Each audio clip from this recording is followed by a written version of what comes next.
lo venía diciendo desde el principio, la pregunta es tonta pero es evidente, ¿no? Nace, el hecho de que se pueda publicar un TVO como Butifarra, nace, o sea, la chispa ¿dónde salta? ¿En qué momento salta y con qué? Bueno, a ver, habría que situar en el momento histórico que era, el momento en el que no había internet, no había ni vídeos, y por lo tanto los medios de expresión eran en papel. Esto es importante para entender lo que se hizo.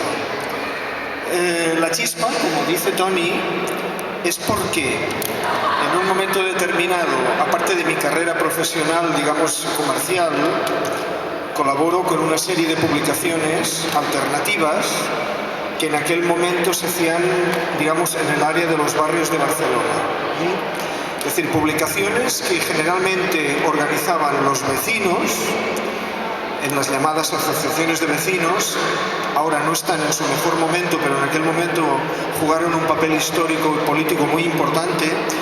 Pensemos que los partidos políticos no estaban legalizados y por lo tanto había toda una serie de gente se organizaba a través de o sindicatos clandestinos o bien asociaciones de vecinos y otro tipo de centros cívicos. Incluso, aunque nos parezca extraño, en centros parroquiales.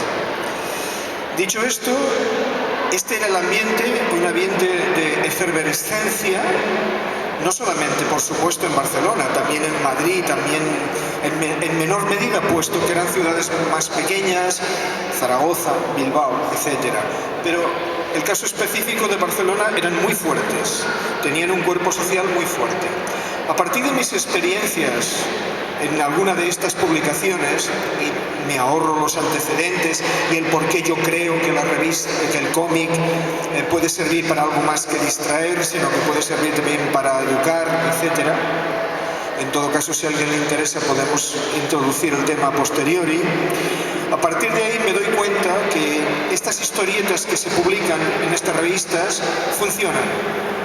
La gente las fotocopia, imaginaros, hoy haríamos un tuit. Bueno, las fotocopia, las reproducen, pasan de un sitio a otro, las utilizan y entonces soy consciente de que aquello era un medio que funcionaba y que podría independizarse y hacer solo un TVO entero, hecho en historietas y en chistes, para concretar más, y que se pudiera distribuir por los barrios.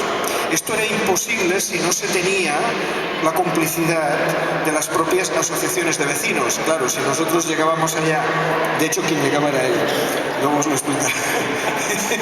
si llegábamos allá con las revistas y nadie nos sabía que íbamos a llegar, posiblemente no nos hubieran hecho caso. Pero lógicamente lo primero que se hizo es buscar su complicidad, buscar la complicidad de estos movimientos vecinales y a partir de aquí, una vez esto conseguido, se hace un producto underground. Es decir, en aquel momento estábamos empezando nosotros a nivel político y había otros muchachos, otros compañeros que estaban empezando haciendo una cosa que se llama el rollo enmascarado, que después, posteriormente, esto cristalizaría más concretamente en el Víbora. En aquel momento todos hacíamos TVOs, unos de una línea, otros de otra, y los distribuíamos nosotros. Era un producto totalmente underground. Aquí nace, esta es la chispa. Y ahí, a partir de aquí pues pasan más cosas. Muchas más, ya que te ha citado, creo que Lluís, Navi, es el momento de que nos expliques esos contactos con las asociaciones vecinales, porque son básicos. Después de que se hizo el número 0, que era el de la obra sindical de local, lo hizo Alfonso con 3 más, se dieron cuenta de que esto podía funcionar. Yo entonces todavía no estaba, yo estaba en Badalona en aquellos momentos y es curioso que gente como, por ejemplo, Alfonso, creía que el cómic podía servir para algo más. Y yo estaba en Badalona, en un centro social, haciendo un boletín y pensaba que en vez de fotografías se podían hacer chistes, y hacía chistes en este boletín. En el número 2 de la Butifarra, la asistente social de San Roque llega con el Butifarra. Dice, mira qué están haciendo. Y yo le he pasado el boletín a Alfonso López. Alfonso López dice, te quiere ver. A partir de aquí, el boletín de San Roque murió porque se integró dentro de la Butifarra. claro, ¿de qué servía si estábamos en Butifarra? Murió y entonces empezamos a hacer Butifarra.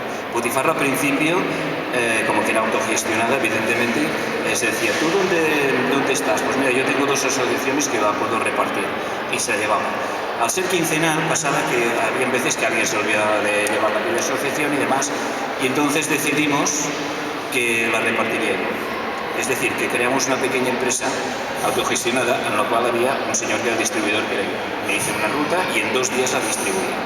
¿Qué pasaba? Que aparte de distribuirla, en la asociación, si era de noche, que era cuando estaba abierta y tal, me pasaban información. Y si no, tenía una ruta que iba a casa de los presidentes de las asociaciones. Entonces me pasaban a lo mejor un papelín. Hay una cosa que Alfonso no ha comentado, pero no éramos conscientes de que estamos haciendo periodismo gráfico. Sí. Hacíamos historietas, yo no era consciente, ha sido con el tiempo, ahora que se está reivindicando a Joe Sacco y demás, nosotros ya lo habíamos hecho. Yo me acuerdo que claro, iba a distribuir a lo mejor y me decían, resulta que no hay, el alumbrado público no funciona, y me llevaban a la calle y me enseñaban las 4 farolas, las 3 bombillas rotas que no funcionaban. Yo llegaba y decía, me han dicho la asociación tal que no les va el alumbrado público y me han enseñado 4 farolas que no van. Y encima me servía para contárselo al dibujante que lo tenía que dibujar. Esto fue la distribución de las asociaciones de vecinos, crearon pues esta red, ya estaban acostumbrados que cada 15 días tenían su revistilla. Incluso yo me acuerdo de una asociación que estaba en Sants, que no era una asociación, que era un centro social. Sí, Centro social de Sants. Llego yo un día a la noche y era una especie como lo que hay allí detrás, que había la vidriera y la parte de abajo. Y llego, estaba la luz y al fondo estaba una chica, una mesa. Y yo, todo chulo de mí, llego con mi bolsa, una bolsa de aquellas de plástico blanco que ponía Olimpiada de Múnich, de aquellas de orerete. Sí, no, me sirvió, después contaré una cosa que me sirvió mucho aquella bolsa. Llego y veo a la chica al fondo y todas las luces encendidas. Abro la puerta y estaban haciendo una asamblea, estaban todos sentados en el suelo y el tío que estaba haciendo la asamblea enfrente también sentado en el suelo. Entro y me dice, pasa. Y paso yo con la bolsa, llego y tal, y la chavala me dice, sal tranquilamente que es que afuera están los grises que están vigilando. Y yo con las butifarras dentro de la bolsa. Lo de la bolsa me sirvió porque en la época que Franco murió, el deceso de Franco que decía Tony, yo iba en el metro repartiendo, porque hacía un trozo con el Dian 6 y había un trozo que lo hacía en metro. Era un distribuidor pobre. Entonces iba yo en el metro y en aquella época iban las parejas de grises dentro del metro vigilando. Yo iba con mi bolsita y veo la pareja de grises y te quedas y dices, ay, ay, como me hagan abrir la bolsa. Ya me veía llamando a Alfonso, decir, estoy en la cárcel, venme a esta cartería Layetana y a ser posible llévame al clínico a ver si me curan. Porque en aquella época cuando entrabas aquí a Layetana no salías muy fino. Entonces iba con mi bolsita y tal, y uno de los grises se le queda mirando y dice, ¿qué? ¿De trabajar? Y digo, sí, vengo de trabajar. Y me dice, en la obra.